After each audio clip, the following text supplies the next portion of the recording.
သူစကူတာလိုက်တယ်ပေါ့နော်အကြီးပြုတ်သွားပါပြီဟဲ့ဒီစာရဲ့လေမပြမယ်ဟာစကူစတေစကူရှိစတခုတဲ့ဘလိုင်းဘက်ကတခုတဲ့ဟာစတေက4ခုဘလိုင်းဘောက်က3ခုတဲ့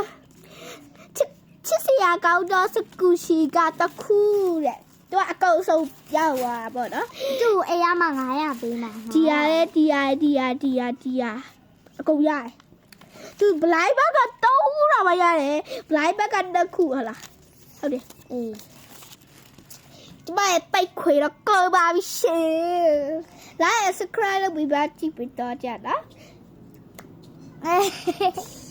တပီးကောက်ကတော်ပပါလေးရှိပါတယ်စောနိုင်လို့ရိုက်ချလိုက်ပါ ZAW ဆို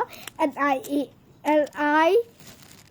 တပီးအကောက်ပေါ်မှာစောနိုင်လို့ရေးထားပါတယ်အဲ့ဒါကိုတော်ပေါ်မှာတစ်ခေါက်ချလိုက်ပါအဲ့ဆိုတပီးကပ်ပေါ်လာလိုက်ပါပဲတပီးကတော့အခု